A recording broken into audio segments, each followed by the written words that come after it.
ఇంగ్లీష్లో మాట్లాడాలంటే ఏం చేయాలి? ఇంగ్లీష్లో మాట్లాడాలి అంటే మాట్లాడడం మొదలు పెట్టాలి. ఎందుకంటే ఒక భాషని మనము కేవలం మాట్లాడడం ద్వారా మాత్రమే నేర్చుకోగలుగుతాం ఖచ్చితంగా. అందుకే ఇంగ్లీష్లో మాట్లాడాలి అంటే ఫస్ట్ మీరు మాట్లాడడం మొదలు పెట్టండి. ఏమాత్రం అనుమానం లేకుండా, ఏమాత్రం సంకోచం లేకుండా సింపుల్ ఇంగ్లీష్ మాట్లాడండి. అప్పుడు మీరంటారు, అరే మాకు ఆ సింపుల్ ఇంగ్లీషే రాదు, మేము ఎలా మాట్లాడాలి అని. అరే మీరు స్కూల్లో చదువుతున్నారు అంటే, కాలేజీలో చదువుతున్నారు అంటే ఖచ్చితంగా ఎంతో కొంత నాలెడ్జ్ ఉంటుంది కదా ఇంగ్లీష్లో. దాన్ని ఉపయోగించి, ఆ నాలెడ్జ్ని ఉపయోగించి, అది తప్పో ఒప్పో, రైటో రాంగో సింపుల్గా మాట్లాడేసేయండి. సరే, ఈ సింపుల్ ఇంగ్లీష్ మాట్లాడాలంటే మీకు ఈరోజు నేను అంటే ఈ వీడియోలో కొన్ని బేసిక్ టిప్స్ చెప్తాను చూడండి. కొన్ని బేసిక్ టిప్స్, ఓకేనా?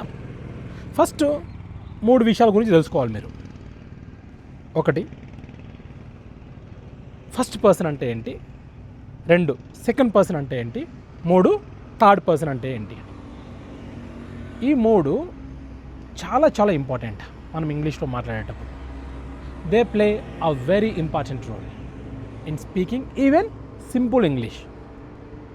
ఇప్పుడు ఫస్ట్ పర్సన్ అంటే ఏంటంటే speaker. Speaker is the first person. Speaker అంటే ఎవరు? మాట్లాడే వ్యక్తి. ఇప్పుడు నేను మాట్లాడుతున్నాను కాబట్టి నేను first person, for example. Okay, next second person. Listener is the second person. అంటే లిసనర్ని సెకండ్ పర్సన్ అంటారు. అంటే ఇప్పుడు మీరు వింటున్నారు కాబట్టి మీరు సెకండ్ పర్సన్, ఓకేనా?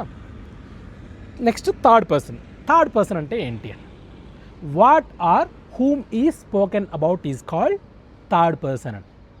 అంటే ఫస్ట్ పర్సన్, సెకండ్ పర్సన్ దేని గురించి అయితే లేదా ఎవరి గురించి అయితే మాట్లాడతారో, ఓకేనా, దానిని లేదా వారిని ఏమంటారు? థర్డ్ పర్సన్ అంటారు. ఇప్పుడు మనము ఇంగ్లీష్ గురించి మాట్లాడుతున్నాం కాబట్టి ఇంగ్లీష్ అనేది థర్డ్ పర్సన్. లేదంటే ఒక కార్ గురించి మాట్లాడుకున్నాం అనుకోండి, అది థర్డ్ పర్సన్. లేదంటే కొంతమంది వ్యక్తుల గురించి మాట్లాడుకున్నాం అనుకోండి మన ఇద్దరం, అంటే స్పీకర్ అండ్ లిసనర్, వారిని ఏమంటారు? థర్డ్ పర్సన్ అంటారు. మరి వీటిని మనం ప్రతిరోజు ఉపయోగిస్తూ ఉంటాం కదా. మరి ఫస్ట్ పర్సన్లో కొన్ని ఉంటాయి, ప్రొనౌన్స్ ఉంటాయి కొన్ని, చూద్దాం. ఫస్ట్ పర్సన్ సింగులర్ అంటే ఐ. ఐ అంటే నేను. For example, I am a singer, I am singing a song. ఓకేనా? ఐ అంటే ఒకరే కదా, first person singular I. Next first person plural we. We అంటే మనము లేదా మేము. Okay, for example, we are students, we are learning English. Okay, right. Second person singular అలాగే plural కూడా యు అన్నమాట. యు అంటే సింగులర్ కూడా యు ఉపయోగిస్తాం, ప్లూరల్ కూడా యు ఉపయోగిస్తాం. Okay, right. ఇప్పుడు ఏం చెప్తా? యు ఆర్ ఏ డాక్టర్, లేకపోతే you are a dancer, you are dancing. Right. You are a painter, you are painting a picture, you are painting a picture. అర్థమైంది కదా ఇప్పుడు సెకండ్ పర్సన్ అంటే ఏంటో. Next third person. Third person అంటే ఏంటి? First person and second person దేని గురించి లేదా ఎవరి గురించి అయితే మాట్లాడతారో దాన్ని థర్డ్ పర్సన్ అంటారు కదా.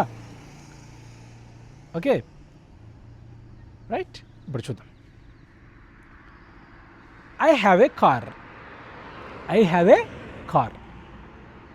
ఇప్పుడు ఐ ఉపయోగించాం, కానీ ఇక్కడ మనం ఏం మార్చాలి? ఇక్కడ సబ్జెక్ట్ మార్చాలి. ఐ అనేది మార్చేసేయాలి, థర్డ్ పర్సన్కి వెళ్ళాలి. అంటే ఇంకొక వస్తువు గురించి, మూడో వస్తువు గురించో లేదా మూడో వ్యక్తి గురించో మనం మాట్లాడాలి. ఓకేనా? అప్పుడు ఏం చెప్తాం మనం? చూడండి, హీ ఈజ్ ఏ టీచర్. ఏం చెప్తాము? He is a teacher. He అంటే థర్డ్ పర్సన్, అతను. Right. He is teaching English. He is teaching English. చూడండి, హీ ఈజ్ అన్నాం అంటే థర్డ్ పర్సన్ సింగులర్ వచ్చినప్పుడు ఈజ్ ఉపయోగిస్తున్నాం. ఒకవేళ ప్లూరల్ వచ్చింది అనుకోండి, అప్పుడు దే అంటాం. ఏమంటాం? దే అంటే వారు లేదా అవి అని. Right. They are teachers, they are teaching English. చూడండి, ఇవి కొన్ని ఎగ్జాంపుల్స్ మాత్రమే. అంటే మీలో ఒక కాన్ఫిడెన్స్ ఇవ్వడం కోసం, మీకు ఒక కాన్ఫిడెన్స్ ఇవ్వడం కోసం నేను చిన్న చిన్న టిప్స్ చెప్తూనే ఉంటాను. ఓకేనా? కానీ మొదలు పెట్టండి, ఇంగ్లీష్లో మాట్లాడడం మొదలు పెట్టండి. ఎక్కడో చోట మొదలు పెట్టాలి కదా మనం.